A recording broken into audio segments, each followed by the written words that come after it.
Economia é o estudo da forma como as pessoas exploram, geram, distribuem e consomem recursos escassos. Explicamos isso no primeiro vídeo da série. Mas o que são recursos escassos? Bem, recurso escasso é qualquer recurso que exista disponível em uma quantidade inferior à vontade de todas as pessoas de ter aquele recurso. Praticamente qualquer coisa é um recurso escasso porque nós, humanos, quase sempre queremos mais de tudo. Um exemplo de recurso escasso são terrenos de frente para a praia do Leblon. O Leblon, vocês sabem, é um bairro de socialistas ricos no Rio de Janeiro. Tem uma praia de mais ou menos 800 metros, muito bacana, relativamente limpa, bem em frente. Trata-se de alguns dos endereços mais caros do Rio de Janeiro. Muita gente gostaria de morar de frente para o mar no Leblon. Não importa de que forma você veja a coisa, existe um número limitado de pessoas que pode morar ali. Existe muito mais gente que quer morar lá do que esse número limitado pela física. Dois corpos não podem estar no mesmo lugar ao mesmo tempo. E isso determina que, em última análise, sempre existirá escassez. Um exemplo de recurso não escasso é o ar. Nós humanos precisamos de ar para viver, é um fato, mas é fato também que, satisfeita a nossa necessidade básica, temos muito pouca necessidade adicional de ar. Ninguém quer mais ar do que já normalmente usa e até aqui a quantidade de ar disponível é adequada. Veja, o fato de ser escasso não é uma característica do bem em questão. É um atributo derivado da quantidade do bem, do interesse humano e da capacidade de se obter tal recurso. Um bem pode se tornar escasso em função disso. Houve uma época em que a terra não era escassa. Antes da invenção da agricultura, os humanos eram caçadores-coletores e não havia interesse em mais terra do que já usavam normalmente. Havia terra para todo mundo. Terra não era um recurso escasso. Isso mudou com a invenção da agricultura. Da mesma forma, é possível que, em algum momento do futuro, o ar deixe de ser abundante e se torne também um bem escasso, devido a novos usos ou ao aumento da população. Como a sociedade se organiza para explorar, distribuir e usar tais recursos escassos é a grande questão com que lida a economia. Trata-se de uma grande área do conhecimento humano, existem inúmeras questões que são postas, discutidas, algumas com respostas já conhecidas, muitas ainda a estudar. Mas não vamos nos enganar, a maior preocupação de qualquer pessoa é uma só. Antes de continuarmos o vídeo, aproveite para curtir e se inscrever na página. Clique no sininho para ser avisado de novos vídeos. Como ficar rico? Ok, esse título é quase um clickbait, não é mesmo? Isso aqui não é curso Mestres do Capitalismo da Vida, nada de coaching quântico, mas sim vamos tratar do tema geração de riqueza aqui. Apenas o intuito de chamar a atenção mesmo, porque você sabe, a atenção do espectador é um recurso escasso que todos os youtubers buscam, certo? E sim, todo mundo quer mais de recursos escassos. Esse é o conceito de riqueza.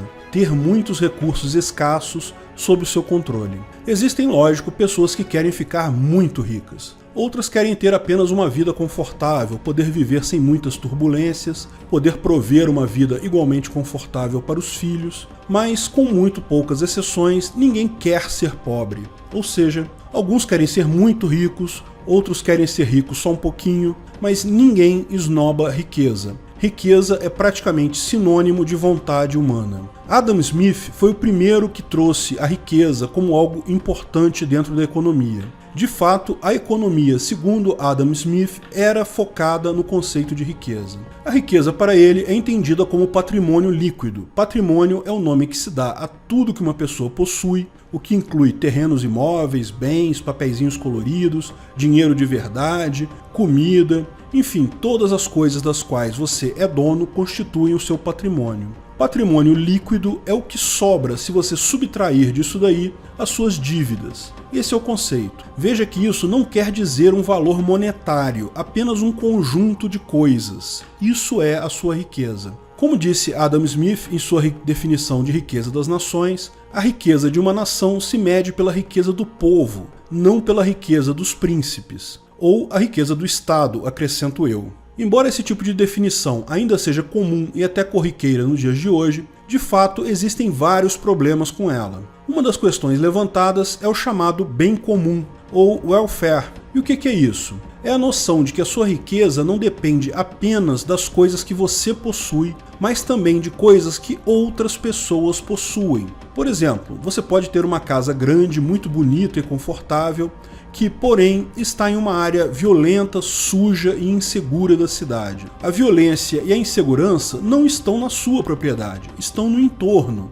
nas propriedades de outras pessoas. Agora, compare isso com você poder ter essa mesma casa, porém em uma área pacífica, arborizada, limpa, onde as propriedades das outras pessoas no entorno são bem cuidadas e seguras. A sua propriedade é exatamente a mesma, mas é lógico que a segunda opção é muito melhor. Até o valor monetário dela vai ser fundamentalmente diferente. No Rio de Janeiro, particularmente, existem situações claras desse tipo. Ruas que têm verdadeiras mansões, mas que, como se tornaram entradas de favela, de fato foram abandonadas ou têm um valor muito baixo. O quão bem você vive não depende apenas da sua propriedade, depende da propriedade de outras pessoas no seu entorno e até, de determinada forma, das propriedades de todas as pessoas do mundo. Essa visão, defendida historicamente por alguns outros economistas clássicos, como Alfred Marshall e Arthur Pigou, entende que riqueza vai além do seu patrimônio. E, você adivinhou, é daí que vem a noção de welfare state, ou seja, o estado do bem-estar social, onde o governo, com essa visão de riqueza, justifica relativizar a propriedade privada para garantir que, no geral, todos fiquem melhor. E veja, isso é a mais pura verdade. A crítica libertária a esse ponto é apenas que a solução consensual é muito melhor que a solução imposta coercitivamente. Sim, se você quer viver em uma boa vizinhança, vai ter que pagar um custo de manutenção por isso. Policiamento, limpeza. Esse é o custo de se viver em sociedade. Mas esse custo não precisa ser coercitivamente imposto por governos, nem precisa ser feito na forma de regras e impostos, porque isso é interesse de todas as partes. Mas lógico, de qualquer forma, governos adoram dar essa desculpa do welfare para justificar sua existência. Aqui, de novo, nos referimos à riqueza como um conjunto de coisas, não a um valor efetivo monetário. Mas é claro que a riqueza, tanto a definida no patrimônio, quanto a riqueza definida pelo patrimônio mais os bens em volta, os bens comuns, pode sim ser quantificada monetariamente. Não de forma precisa, exata, mas na forma de um indicador aproximado bastante preciso. E é aqui que entramos no problema do valor absoluto versus a utilidade marginal. Quando Adam Smith propôs sua teoria, a visão dele é que as coisas tinham um valor intrínseco. O custo usado para construir aquela casa, medido em trabalho, era o valor intrínseco daquela casa. Ele entendia que o mercado poderia jogar tal valor para cima ou para baixo, conforme a oferta e demanda, porém, para ele havia um valor intrínseco ali que não dependia do valor de venda do imóvel no mercado, mas sim do custo para se obter aquele imóvel. Essa visão de valor absoluto leva a situações absurdas, tais como as ideias de Marx, como falamos no vídeo Mais-Valia Existe. Os marginalistas logo perceberam que as coisas não têm um valor intrínseco. O fato de você ter investido milhões para construir sua mansão que fica na subida do Morro do Borel só indica uma má escolha sua. Não há nenhum valor intrínseco distorcido pelo mercado, porque o único valor que existe é a utilidade marginal da escolha. Uma pessoa que tenha determinada quantidade de dinheiro só vai trocar esse dinheiro pela sua casa se o ganho pessoal subjetivo que ela vai ter com aquela casa for melhor para ela que o mesmo ganho pessoal subjetivo de manter o seu dinheiro ou gastá-lo com outras coisas. Portanto, se tivermos uma forma de dinheiro, uma moeda bem estabelecida na sociedade, podemos medir a utilidade marginal daquele bem pelo valor de mercado. Note que o valor de mercado é algo simples para coisas que são vendidas dia a dia, como o valor do feijão ou do celular, mas é algo mais complicado para coisas que são pouco transacionadas. Para saber o valor da sua propriedade, a única forma seria realmente colocar ela à venda e ver o maior valor que alguém oferece por ela. Não importa o quanto você acha que valha a sua propriedade, ela só tem o valor se alguém aceitar comprar ela por aquele valor. Então entra aí uma solução para a definição da riqueza, seja o patrimônio mais bem comum ou welfare. O valor de mercado. Na hora de vender a sua mansão no Jardim Pernambuco do Leblon, o valor será significativamente maior que uma mansão exatamente igual na subida do Morro do Borel. O próprio mercado se encarrega de quantificar o bem comum, quantificar qualquer outro atributo da sua propriedade. No final das contas, você pode definir a sua riqueza como a soma de todo o dinheiro que você conseguiria obter se vendesse tudo o que possui no mercado e pagasse todas as suas dívidas. Mas o fato é que, do ponto de vista econômico, a riqueza em si perde completamente a relevância quando migramos para a utilidade marginal. Ela se torna meramente a consequência do quanto você recebe dos seus pais, mais o somatório de decisões que você toma ao longo da sua vida.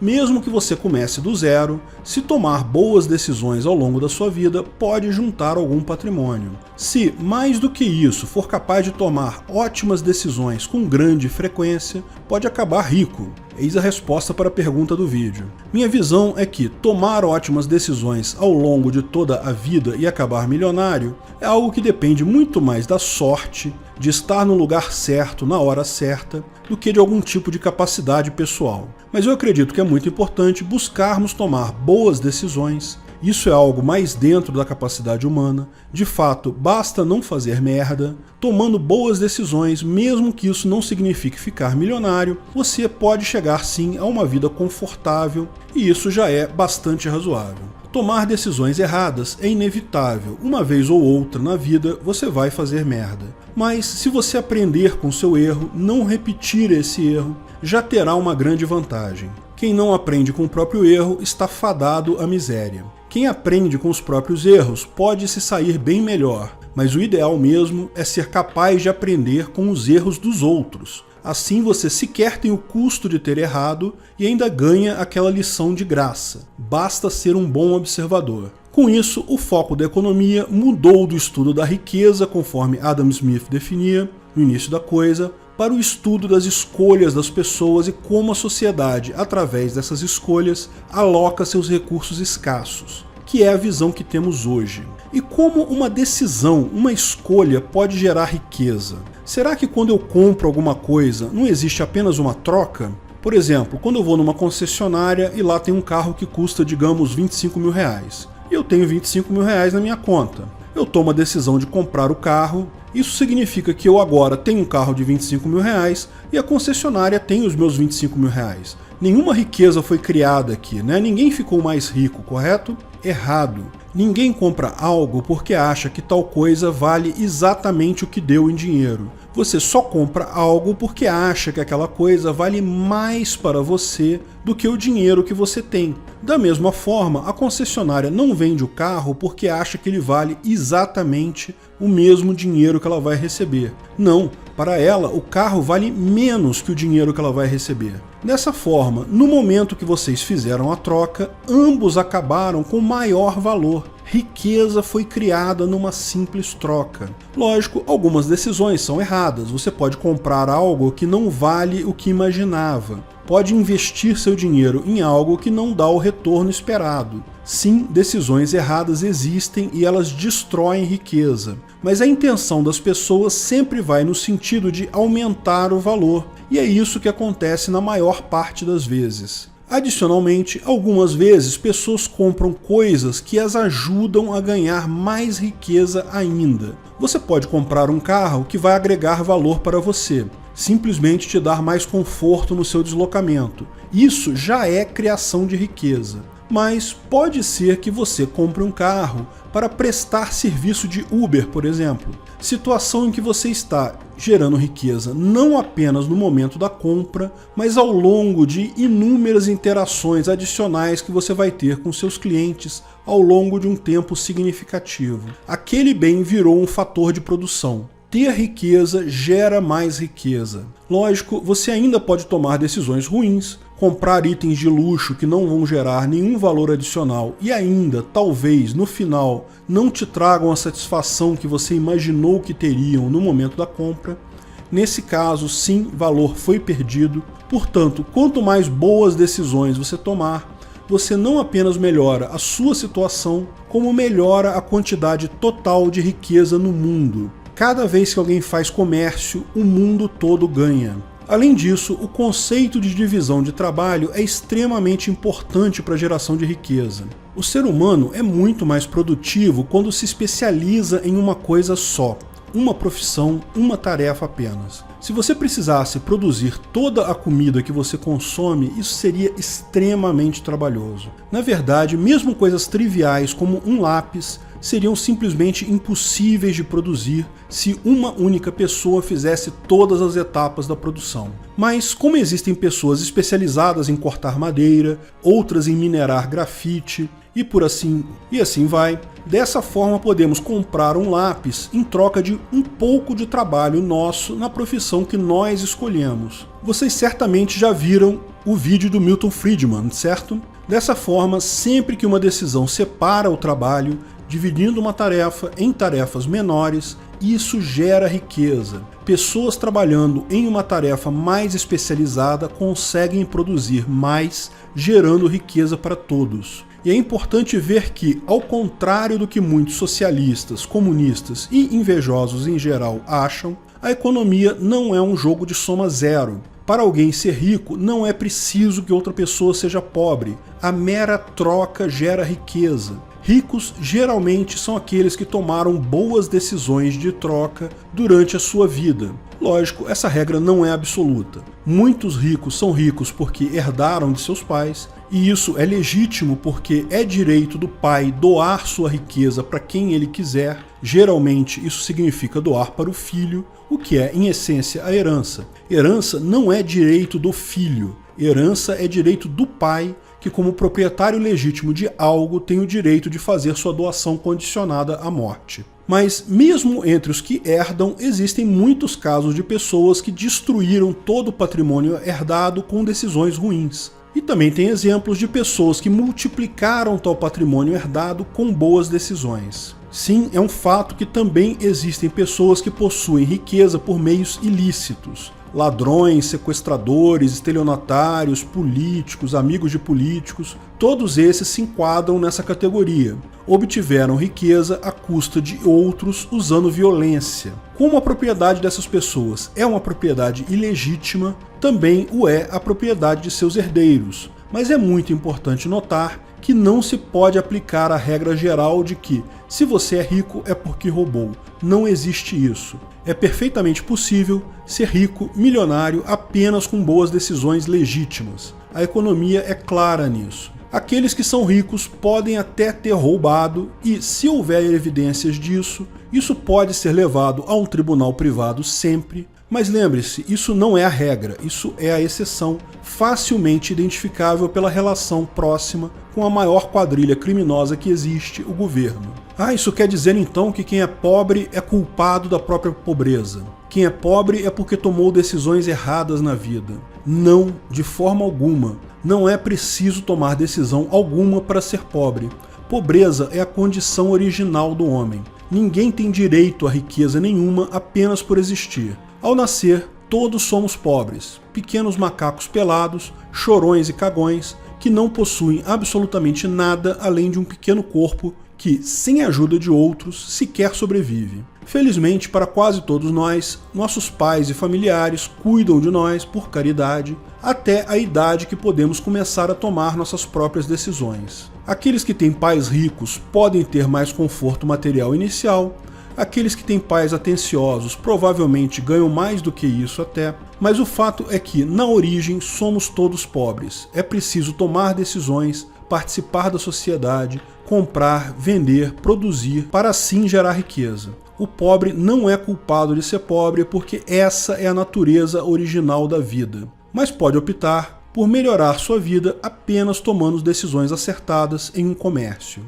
Mas sim, existem pessoas que tomam decisões ruins e se tornam pobres por isso. Está cheio de netos de milionários que são miseráveis hoje devido a decisões erradas tomadas em vários pontos. Mas esses são a minoria. Geralmente quem é pobre por decidir pouco, por fazer poucos negócios. Sim, ser capaz de tomar decisões é algo difícil, que na verdade nunca se aprende de verdade, mas um fato é inegável. Quanto mais você toma decisões próprias, quanto mais vende e compra coisas, mais você aprende.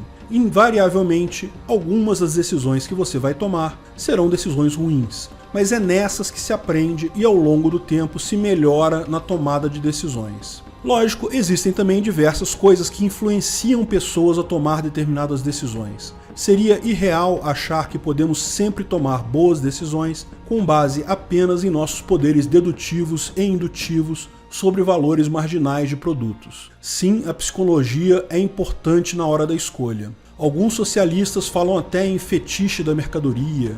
Mas somos influenciados a tomar decisões ruins pela propaganda, acabamos comprando coisas que não precisamos porque somos influenciados por anúncios. Com essas decisões erradas, as grandes corporações acabam ganhando dinheiro fácil e nós perdemos dinheiro. E sim, há alguma verdade aí. A principal decisão errada que muita gente toma, baseada em propaganda falsa, é achar que o governo serve para alguma coisa. Baita propaganda enganosa, claramente baseada na psique humana, que acha que um pai benevolente pode resolver tudo. Infelizmente, tal pai idealizado não existe, e achar que o governo é tal pai só gera decisões ruins em vários níveis e acaba por escravizar muita gente. Mas, mesmo em propagandas de produtos simples, como refrigerantes e carros, muita gente toma mais decisões, talvez influenciadas pela propaganda. Chega a ser engraçado você ver aquelas propagandas de cerveja mostrando um monte de gente em forma e bonita, ao passo de que quando você vai ver mesmo num bar quem toma cerveja,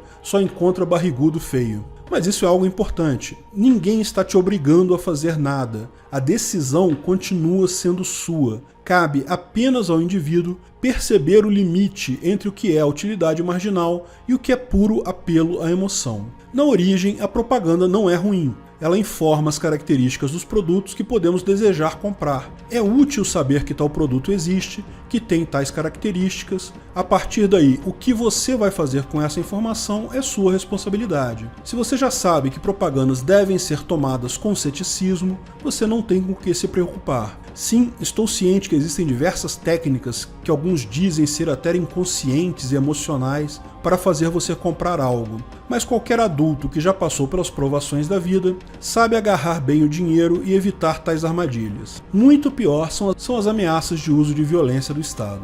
Essa questão da psicologia e da emoção até está por trás dos famosos ciclos econômicos, inevitáveis em nossa economia atual e cuja natureza foi descrita pela escola austríaca. Vamos falar sobre ciclos no próximo vídeo, mas é importante notar que, justamente ao tentar resolver problemas, é que o Estado mais os acentua. Vocês já viram que decisões ruins podem levar você a uma situação ruim. Se você aceitar um emprego que paga pouco, isso pode te tornar um miserável. Então o governo toma a decisão por você. Ele proíbe você de aceitar um emprego por menos de X reais. Isso, porém, é ruim para a economia por dois lados. É ruim porque, se você não conseguir gerar valor acima de X, você simplesmente não vai conseguir emprego. Falamos sobre isso no vídeo Salário Mínimo Ajuda o Trabalhador? Mas, mais que isso, sem poder escolher, você tem menos possibilidades de aprender com sua escolha. Assim, o governo babá vai limitando as decisões que podemos ou não podemos tomar, conforme o burocrata parasita acha que é o melhor para você. Isso é uma tragédia. As pessoas passam a se sentirem incapazes de decidir sobre sua própria vida. Sem tomar decisões, sem fazerem trocas, sem fazer comércio, essas pessoas estão condenadas a seu estado original de pobreza. Quem nasceu pobre, condenado a ficar pobre a vida toda. Porque ninguém no mundo sabe o que é melhor para você do que você mesmo. Pode até ser que você tome uma decisão errada, mas com certeza qualquer decisão tomada por um burocrata é ainda mais errada que a decisão sua. Obrigado por assistir nosso vídeo. Comente abaixo se tiver dúvidas ou sugestões de novos temas.